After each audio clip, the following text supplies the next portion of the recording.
नमस्कार, gap financial services के YouTube channel में मैं सी राकेश रोशन आपका फिर से हार्दिक अभिनंदन और स्वागत करता हूँ। आज का वीडियो बहुत इम्पोर्टेंट है उन लोगों के लिए जिन लोगों ने अभी GST में अपना रजिस्ट्रेशन कराया है और उनको ये जानने की इच्छा है कि रजिस्ट्रेशन लेने के बाद उनको तुरंत क्या क्या करना चाहिए।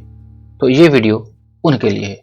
आइए 5 से 7 मिनट लगा के हम इस वीडियो में थोड़ी सी बेसिक बातों को डिस्कस करने की कोशिश करेंगे कि जीएसटी के रजिस्ट्रेशन लेने के तुरंत बाद आपको क्या करना चाहिए ताकि आगे चल के आपको फ्यूचर में कोई दिक्कत या परेशानी का सामना नहीं करना पड़े। अगर आप पहले से ही ये जानते हैं तो आप ये वीडियो को स्किप कर सकते हैं, अदरवाइज आप इस वीडियो में बने रहिए। तो थोड़ा सा डिटेल में हम चर्चा कर रहे हैं आज के टॉपिक को कि क्या आपने अभी अब जीएसटी में रजिस्ट्रेशन लिया है और क्या आप जानना चाहते हैं या जानते हैं कि जीएसटी रजिस्ट्रेशन लेने के तुरंत बाद क्या क्या करना चाहिए।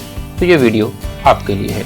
सबसे पहले आपको बहुत बहुत बधाई हो कि आपका जीएसटी रजिस्ट्रेशन आ चुका है ताकि आप अपने सफल व्यवसाय को क्रियान्वित कर पाए। सबसे पहले आपको बहुत बहुत कांग्रेचुलेशन, बहुत बहुत बधाइयाँ। सबसे पहले जो काम करना है आपको जीएसटी रजिस्ट्रेशन में, रजिस्ट्रेशन मिलने के तुरंत बाद आपको एक जीएसटी का सर्टिफिकेट या तो आपने खुद से किया हो या अपने प्रोफेशनल की मदद से, तो कुछ इस तरह का 3 पेज का आपको जीएसटी सर्टिफिकेट प्राप्त होगा। जैसे ही रजिस्ट्रेशन सर्टिफिकेट मिला तो सबसे पहले आपको जो काम करना है तुरंत वो आगे चल के हम बता रहे हैं। सबसे पहले आपको काम करना है कि अगर आपने रजिस्ट्रेशन कराया है तो या तो आपने रेगुलर डीलर की तरह कराया है या आपने कॉम्पोजिशन डीलर की तरह कराया। क्या होता है रेगुलर और कॉम्पोजिशन, इस वीडियो में हम डिटेल में चर्चा नहीं करेंगे।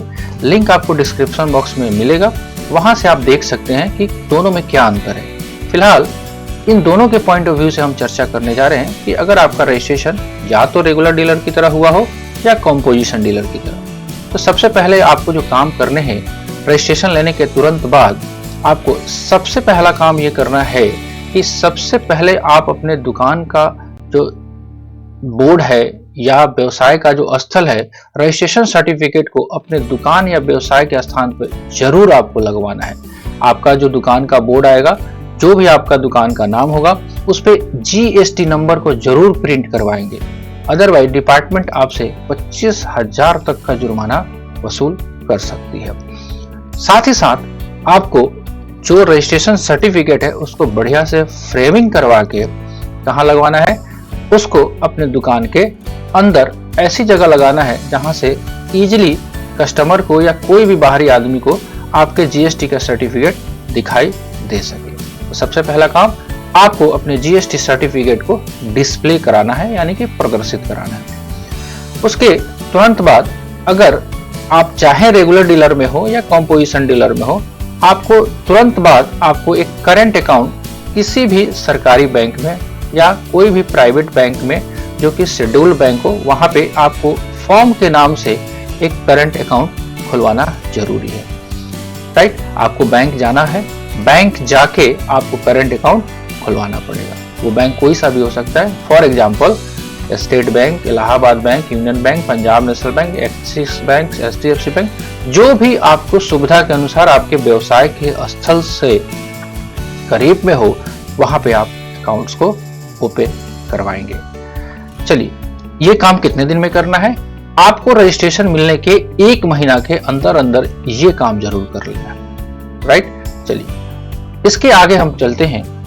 अगर आप रेगुलर डीलर हैं या कॉम्पोजिशन डीलर हैं तो आपको इनवॉइसिंग या बिल की व्यवस्था करनी है। राइट, अगर आप बिल की व्यवस्था करने के लिए इच्छुक हैं तो 2 माध्यम चल रहे हैं। या तो आप कंप्यूटर से बिल निकलवा सकते हैं, तो उसके लिए आपको क्या चाहिए, एक कंप्यूटर चाहिए और एक प्रिंटर चाहिए। साथ ही साथ इस कंप्यूटर में कुछ सॉफ्टवेयर को भी डलवाना पड़ेगा। वो सॉफ्टवेयर या तो टैली हो सकता है, बीजी हो सकता है या मार्ग सॉफ्टवेयर हो सकता है, या और भी बहुत सारे सॉफ्टवेयर मार्केट में अवेलेबल है। आप अपने कंसल्टेंट से बात करके अगर ये करवाना चाहें तो करवा सकते हैं।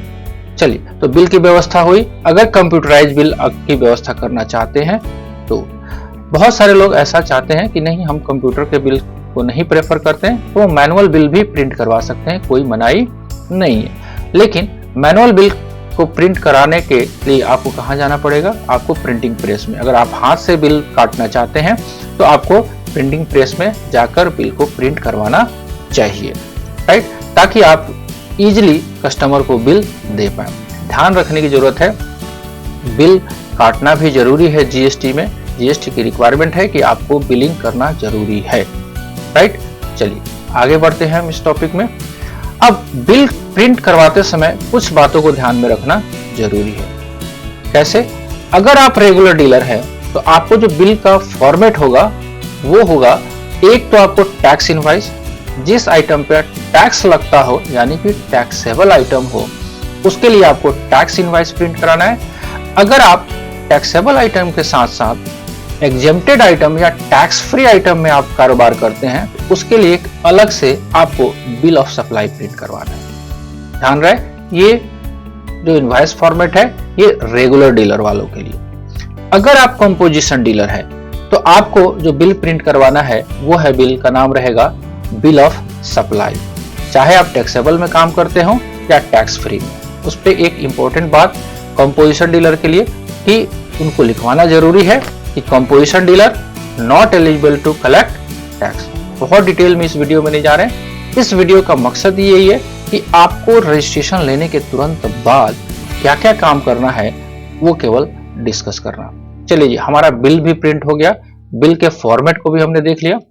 उसके बाद सबसे इंपॉर्टेंट बात है कि लोग जो है खरीदारी जो करते हैं उसका भुगतान नगद में करने लगते हैं। तो ये ध्यान में रखिएगा कि आप खरीदारी का भुगतान करंट अकाउंट के माध्यम से ही पार्टी को करना है, नगद में नहीं।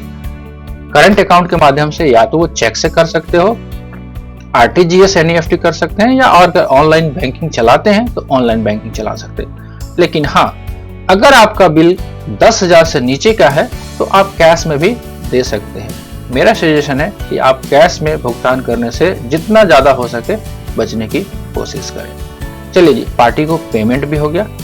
उसके बाद सबसे इंपॉर्टेंट है जो काम जो लोग चूक कर जाते हैं वो है जीएसटी रिटर्न फाइल करवाना। लोगों को ऐसा लगता है कि अभी हमने व्यवसाय शुरू ही नहीं हुआ है तो रिटर्न क्यों फाइल करें। जी नहीं, एक बार रजिस्ट्रेशन आपका आ गया तो आप रेगुलर डीलर है या कंपोजिशन डीलर है, आपको नियमित रूप से आपको जीएसटी रिटर्न फाइल करना चाहिए। अगर आप रेगुलर डीलर है तो आपको GSTR1 हर महीने की 11 तारीख से पहले, GSTR3 भी हर महीने की 20 तारीख से पहले, और एक एनुअल रिटर्न GSTR9 साल में एक बार फाइल करवाना चाहिए।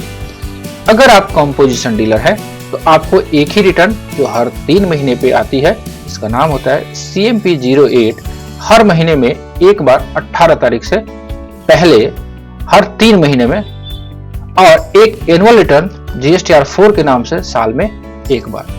ये ध्यान में रखना जरूरी है कि अगर आपका ये रिटर्न, ये ध्यान में जरूर रखेंगे कि रिटर्न फाइल करना अनिवार्य है, भले ही आपका कारोबार शुरू हुआ हो या नहीं हुआ हो।